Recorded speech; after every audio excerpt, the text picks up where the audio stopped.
when do you begin thinking about the audience in the process? Is it in the editing room? Is it prior to, like, do you do these little tests purposefully? Because I know you have a really interesting background in children's television. Yes. That thought about audience testing in a very specific way. Yeah, exactly. My first job, and some of you may have watched it as toddlers, because I can't see out there, but you may have some young people out there.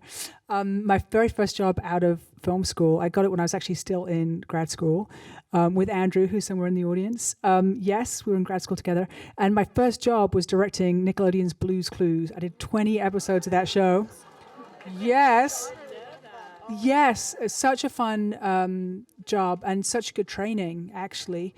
And one thing that we did on the show that was kind of rad at the time, especially, was it was tested on 3, 4, and 5-year-olds at every stage of prep and script and storyboard and with animatic and the show, for those of you who may not know, this classic of children's television, the audience sort of shouts answers, and so there's a real kind of quantifiable, are they getting the answer or not?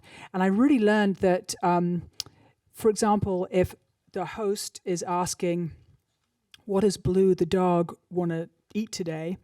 And the audience has to shout out the answer. Although I suppose dogs usually eat the same thing, so it's not a very good example. But the audience is supposed to say behind you or something like that. But you really start to notice that if there's a little animated bird in the corner of the screen, they're going to miss the answer, and you start to really understand the sort of really engineer the audience, like how much of cognitively of what you're showing on the screen the audience is able to keep up with. And I think actually when you're making nonfiction, especially because it's not scripted, and sometimes it's actually just for audiences to track, like, what are you talking about? Is that the same person or their sister? Because people change, there's no continuity, people gain weight, get a haircut, get a different outfit. It's like a year since you last filmed with them, and people can't even remember because they were actually like checking their phone when they were like that scene came on. You have to be really, I think, really conscious of that. And I always actually really like test screenings as well for audience feedback. It's been really, it's always really helpful for me to actually understand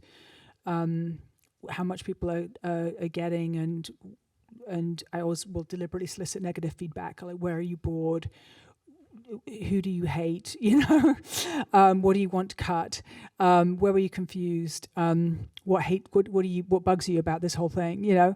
And that's been really helpful to me.